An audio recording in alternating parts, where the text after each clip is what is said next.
Hello and welcome to And All Shall Be Well. My name is Megan Rohrer and I am your host. Today I am having a conversation with Reverend Wakil, who is a part of the Sufi faith tradition. And if you haven't heard about it, you can learn more while you're listening. And hopefully you'll learn a little bit about what it is like to connect mystically with the divine. Our conversation is one that takes us through all things life and death and ways to be your best self as a work in progress in the world. And I think you'll enjoy this conversation, not only for the words and the commitment that Reverend Wakil has, but because it is a way to learn about faith traditions you might not have known about if you didn't.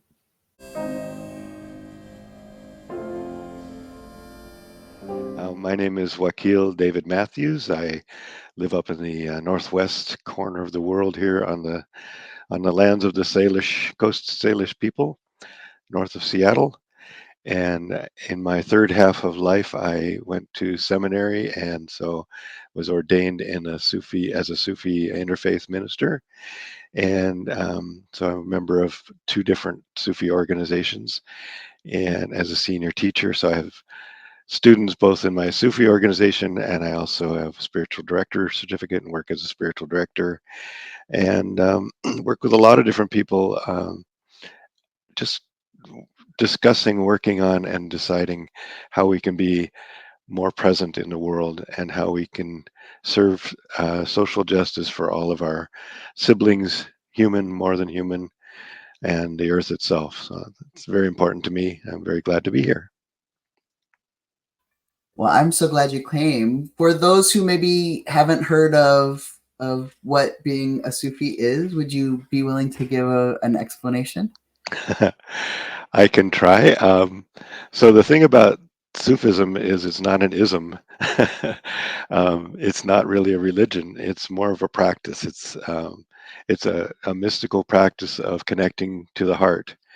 And there are, and as with any religious or spiritual practice, there's a wide spectrum of practices that would call themselves, or practitioners who would call themselves Sufis.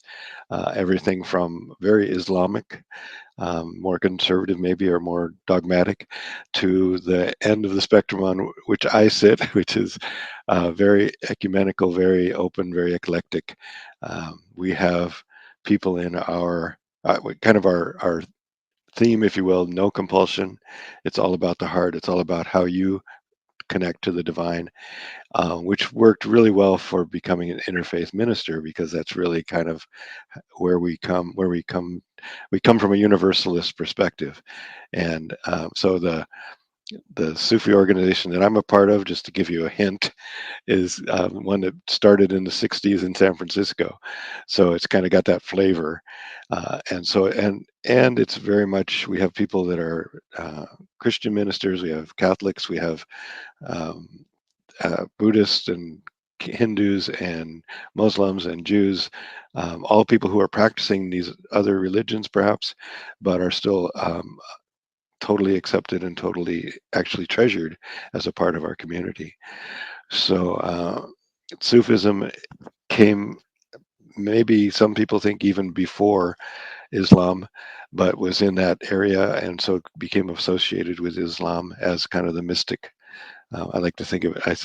I tell people sometimes the Unitarian Universalists of Islam, at least our part of it. Perhaps others might not quite identify quite so much with that, but it really is about mysticism. It really is about connecting from the heart to the divine, your own connection to the divine through mystic practice. And so there's a deity, there's a god, there's many gods, there's the There great is divine. there's the well, they use the word Allah, but interestingly, the word Allah translated is yes no. Al means yes, La means no. And so in a way it's not, it's a entity that's not an entity. It's the mystery, we don't know what it is. And so here on my side here we have in Arabic all the 99 aspects of Allah, the 99 names they would say. And in those 99 aspects are, and also in a way in Hinduism we've got all the different deities in Hinduism. We have Ganesh back here, and I can show you my Hanuman guy. So um, similarly, in different religions and different ways of looking at the world, there's that understanding or that kind of in Judaism where it's Elohim is not something you can name. You can't name God. It's impossible to name God. And Yod He Vod He or whatever, they have these words that come up, but it's so to answer your question, the deity is a mystery. It's something that we strive to find in ourselves.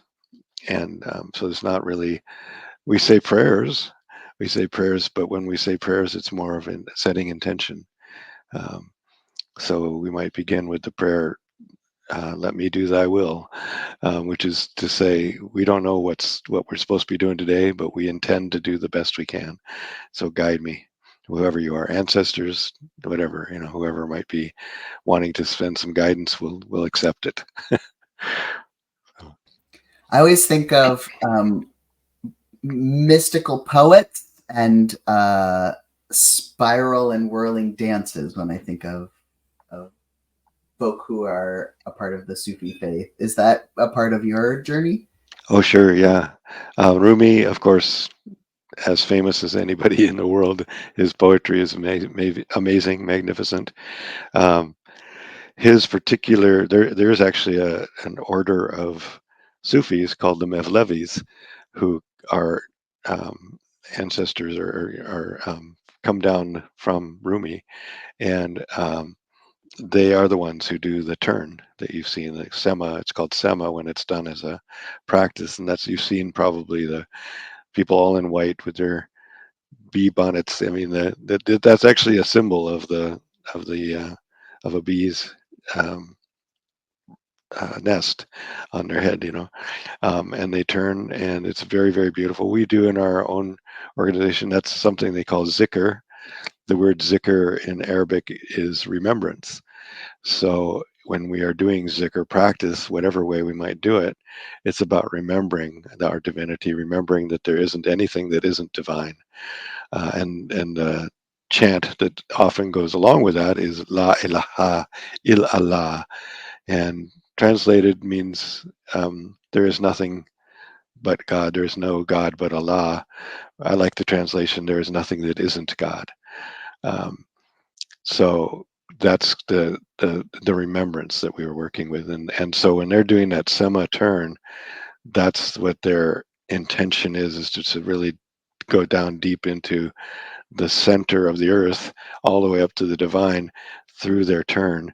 And it's said that Rumi, after his beloved left, disappeared, was in this deep sense of grief and just started turning around a pole and saying prayers and saying poetry, which has now has been written down, and all of that poetry is where that whole tradition of turning came from. So it's a very, very beautiful thing to watch and to participate in. Um, the people who have trained in the Mevlevi turn specifically take many years to train and do that. As you know, if you've ever watched it, it goes on for a long time. Um, we sometimes will, in our prayers, in our zikr practice, we'll get up and do some turning. And I love to do it. It's actually one of my favorite practices, but I don't think I could do it for 2 hours like these guys do. Um, so that's part of their worship. And other Sufi orders, there's a order called the Naqshbandi, who are really into deep meditation and silence and stillness. There's a Inayatiya, which is both my order and the Rahaniyat, and the Inayatiya, and another one called the Sufi Way, I believe, all rose up from Hazrat Inayat Khan, who was a mystic and actually a classical Indian musician who came to the West in the 1900s, early 1900s, to teach. He actually was told by his guru or his teacher that he needed to go to the West and bring the message of universalist religion or universalist spirituality to the West through Sufism. And he came as a musician with his brothers, and they played concerts. And they've got these 75 string instruments, and they would take an hour to tune them, and then everybody would clap and think it was over, and then they get started. But beautiful music, and a beautiful, very highly skilled, in fact, highly recognized classical musician in India. And then came here and began teaching. And some of his first students, one of his first students was Samuel Lewis, who began the Dances of Universal Peace in San Francisco, and that's the Rahaniyat order came from him. And then one of his sons, now grandsons or great grandsons, runs the Anayatiya, which both of which are ones that I'm connected to. Um, so the, um, the the the general sense again is this sense of we're all doing this together. Um, so no separation, and nobody's better than anybody else. Although I will say that it's important to note that back when Inayat Khan first died, when he died and was passing on the mantle to others, humans did what humans do, and they started arguing over who should be the successor. And I think I'm pretty sure this. There's a verse in the Bible that says, "Wherever two or more are gathered, they'll split up." Is that right? Yeah. So they they started arguing over that, and Samuel Lewis started the Rahaniyat with a bunch of hippies in San Francisco, and basically accepted everybody and anything. The other orders tended to be more Islamic in that they said there's no such thing as gay people, and no drugs are allowed, and this kind of stuff. But that has all evolved, and now we have unity zikr practices where all of us get together and practice together.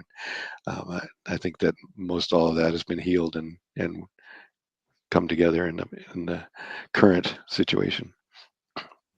Well, it seems like a lot of what you have described is very like life affirming. It's very much kind of like the way that I think about healthy faith practices, at least in the Christian tradition, that it's trying to figure out how each step you take could take you a step closer to God, and how to be in kind of interaction with purpose, or with the divine that is around you. What is sort of the thinking about end of life? Because I know that end of life care is something you're very invested in. Yeah, thank you. Thanks for getting us there. um, yeah, I worked when I was going back to seminary. I spent my practicum was working as a hospice chaplain, and I really enjoyed that work. And I've worked with the hospice as a volunteer before that for several years. Um, and so then one of my cohort and I actually she chose Sufism as her second religion, which is one of the things they do in the seminary is they ask you to pick another religion and work with it. And then she and I spent a lot of time talking, and she eventually wanted to be initiated into the Sufism. So she is an initiate at this point. And so we continued to talk, and she and I both have had a lot of experience around end of life ritual, end of life support. She calls herself an end of life midwife. Um, and so we were as we're talking, she said, we should start a podcast. These conversations are so rich. We should have a podcast and open it up. So we did, and we're about half as far as you are in your podcast work. But we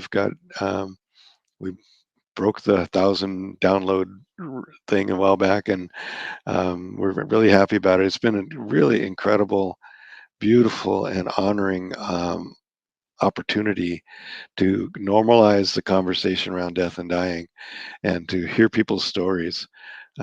Everything from friends of ours who lived in Africa and and describe the rituals that happen in Africa, and also folks who talk about losing their animals, and their pets, and how important and impactful that is for them, and a veterinarian who spoke about that, and everything from that to the most recent interview was really fascinating. I'm looking forward to that when it comes out, of a man a scientist from Europe who worked in transhumanism, which is the science of extending life, and decided that was a really dumb idea, and really gave us a really interesting perspective from his perspective of as a scientist, of that we really, life and death go together on purpose for a good reason, and that therefore we should be honoring and not pushing death away. We should be uh, recognizing the importance of death as a part of life, and as a part of how we live as humans. So that was a really fascinating and unique kind of conversation. So we've had just so many great opportunities, and people are so transparent and beautiful and vulnerable and willing to share their stories. It's been great. It's been really wonderful. And so I really think that's important. It's important to normalize that conversation, all of us to have that conversation. I have a class that I teach about preparing for the end of life, which is as not about the grief and loss so much as the practical things, all the things you can do as a gift to your beloveds. So, my friend Bodhi says we're all going to die and we don't know when. And that's kind of we start from that. And from that perspective, we say, okay, what can we do now so that when we do die, our beloveds have as much as possible prepared and ready to go, and they don't need to worry about, they can grieve. They can just be in the space of presence and grieving without having to worry about what you wanted to have happen to your body, or that kind of thing, or what you wanted to happen to all that stuff that's around you. Um, so that's been a big part of the work that I've gotten into. And the other big thing that I've spent a lot of time with is, right after getting out of seminary, um, we were talking among some of the Sufis in my group and said, there's not really a social justice arm, if you will, or social justice concentration, um, in the Sufi tradition, even though everybody is working in many ways on different social justice things. How about if we intentionally create something which is a way for us to all share what we're doing, the kind of work we're doing, and we ended up calling it the kinship concentration. And both the United, and kind of almost at the same time, without me even knowing it, the United, which I've only recently become connected to, was doing the same thing.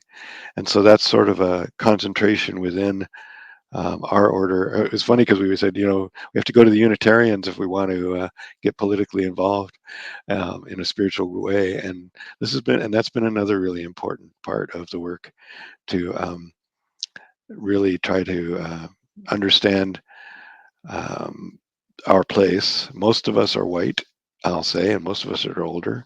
It's beginning to change, but it's to understand from that social space what our responsibilities are to marginalize people, and how we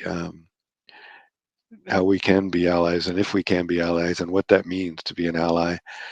And I must say I'm continually learning about that, and not always doing it right, but I keep trying to learn and keep trying to get better at it. And I really think that as a person at the pinnacle, really, of privilege, that responsibility is even more important, is maybe one of the more important parts of my life and what I need to do.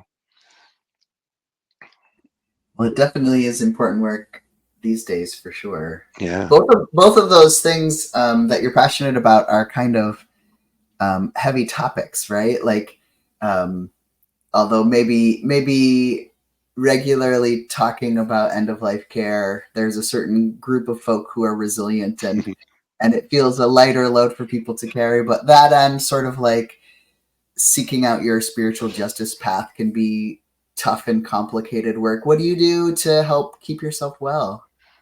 Great question, and very important. Um,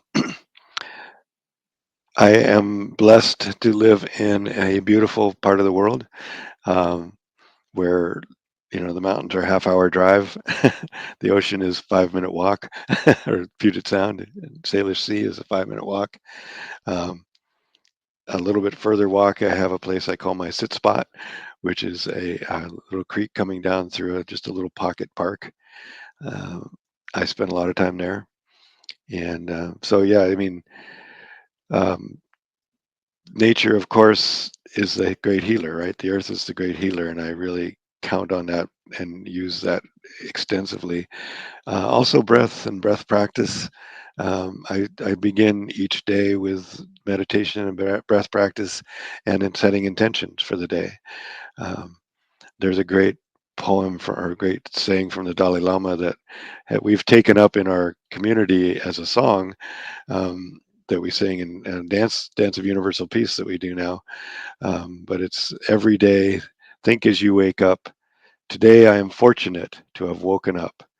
I am alive. I have a precious human life, and I'm not going to waste it. So that, and then there's a couple of other things that I bring into my practice in the morning. There's a Sufi prayer which is use me for the purpose thy wisdom chooses. I think I kind of quoted that earlier with you when we were talking. And another, I, and Mirabai Starr is a friend and also a wonderful author. And one of her books I read early on was talking about the word hineni, which is a Jewish word, which means here I am. And I was inspired to put together a dance of universal peace about here I am, and for me that's that sense of, again, that setting that intention, um, uh, listening for the call, and being willing to um, take it up, take up the call and be there and present. And the reason I call it breath practice is because it's something that happens all day long. It's, like I said, zikr is remembrance, breath is remembrance. So every breath, remembering, okay, Hineni, here I am. What do you got for me today, right? Um, but I do that prayer when I'm doing that dance. I often say, be careful making this prayer unless mean it. Because you're going to get an answer. You're going to get work to do. There's a lot of work to do. If you don't mean it, don't say it, because God's going to come and say, "Well, how about this? You ready? You going to do this?" So It reminds me a lot of um, some of the things that people do for wellness and self care that they might not even connect to a sacred practice, right? The idea of having a good intention for the day, or going to a club to dance, or like all of these things that we do because they sort of help our body refresh and renew and link back into joy. yeah, I love that those are all things that can be done in a sacred context. And then if you're brave enough, you can call yourself a mystic because you do it. Right? right. Yes, yeah, yeah. That's funny. I've heard somebody recently say, "I don't want to be called a mystic anymore because I don't like what that entails." Um, but in a way, I mean, that's part of, they say Sufism is the mystic side of Islam. Um, the Kabbalah is a mystic part of Judaism, and the Desert Fathers maybe were the mystics of Christianity, and etc. And then the Hindus just are always mystic all the time. That was my experience anyway with recently. Yeah. Um, I just love the idea that there are people who are living in the mystery of spaces, because I think so often it's when faith traditions think they have it all figured out that things kind of come tumbling down or go terribly wrong for certain groups of people. And so that openness to kind of go with the flow in a sacred way yeah, hopefully makes it a little bit easier to kind of continue on a faith journey throughout your life. yeah, yeah. I think that's really important. We've all seen and been wounded by, many of us in many different ways, the results of that sense that they know that somebody knows exactly what's the right way to go, and if you're not going that way, you're going to hell, or you're whatever. I certainly grew up with that. I grew up in an evangelical Christian religion, and I do remember early on, and it's funny because did a paper route, right? And so I'd be out by myself early in the morning, walking and thinking and meditating in a way. I didn't know that's what it was. But that was when I was first going, well, wait a minute. What about, what about these people in Africa who never even knew there was such a thing as Christianity? How could God, just totally send them to hell? That doesn't make any sense. Started asking questions that nobody wanted me to ask. And then, eventually just had to say, this doesn't make sense for me anymore. So that openness, I think, I remember one of my first mentors was a Native American man, and he put it really well. I love his metaphor was that we're all standing around a council fire in a big circle, and we're all looking at the fire, and we're all thinking we know what the fire looks like, but you know everybody's looking at the same fire, right? But we just, it's the elephant in the room kind of thing too, feeling the elephant trunk, elephant leg, whatever. But many times those metaphors come up, and I just feel like part of what I think about as a what I would define as a mystic is someone who says, I don't know shit. you know I know nothing. And every time I think I know something, it's time to stop and reevaluate. um, so You also do spiritual direction work. I wondered if you would kind of share with people a little bit about what that is, and then let people know how they can contact you if they're interested in learning more about your any of the things you've spoken about. If they want to learn more about how to be connected to a Sufi community, or check out your podcast, or connect with you. yeah, yeah. um, Yeah, spiritual direction is an interesting thing. I was part of my seminary training, and I don't know if you're doing that as well with your chaplaincy work, but chaplains basically are doing that all the time anyway. But um, and as it was interesting that when I went into um, the seminary and I heard about spiritual direction, I thought, well, that's what I like to do anyway. That's how I like to be with people. I like to be with people in a compassionate, listening, caring way that is a companion with them on the path. The people that are they call them murids, my Sufi initiates, uh, that we're doing almost exactly the same thing. It's all about as, and it also, again, because of this sense of I don't know anything, um, and letting go ego and pushing that ego side of I'm a teacher or anything. I've really come to say we're companions, we're walking this path together. I learn as much from you as you learn from me. Don't think of me as anybody with any wisdom. I connect to the divine, and the divine maybe gives me some, I maybe hear it enough to be of service. But so spiritual direction actually originally came out of the Catholic Church. It was the nuns in the Catholic Church that were starting to have conversations with the people in like the lay ministry, kind of a lay ministry, and then eventually evolved to now there's Spiritual Directors International, which is SDI, which you can all go to and find out if you're interested in spiritual direction. They have a whole list of all the spiritual directors, at least all the ones that are signed up, and I'm in there. Um, and it kind of goes by, what's your religious practice, or what do you want, what do you need? Mine's all about get me out in the woods. So uh, but and defined as Sufism too, but interfaith. So interfaith, and the whole idea of interfaith spiritual direction is just that companionship. It's we're walking together. How can I be of service? How can I connect to the divine? It's not a conversation between two people. It's a conversation between you and me and the divine, and allowing that to be there and allowing that presence to happen is when it works. That's the way it's supposed to work, right?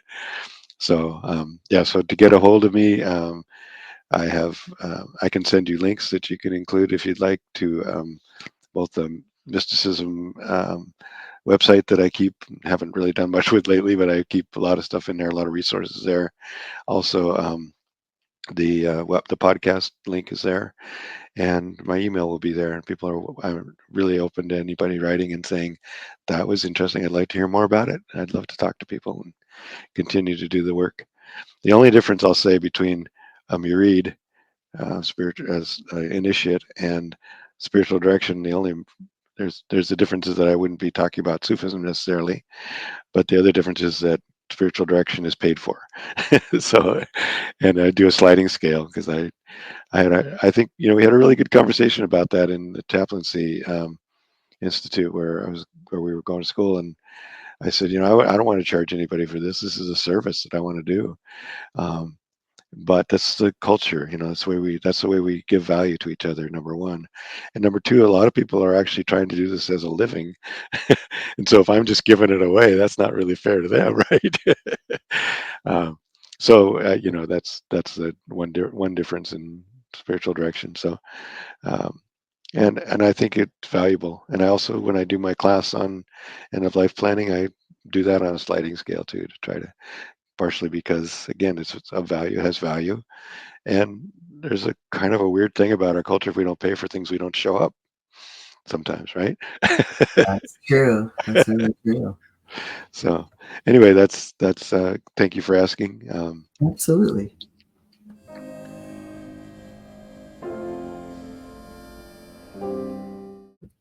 Thank you for listening to our conversation. I really hope that you enjoyed it. I know that McGee here did. And know that the fact that you took the time to listen and show your support and care means a lot to me.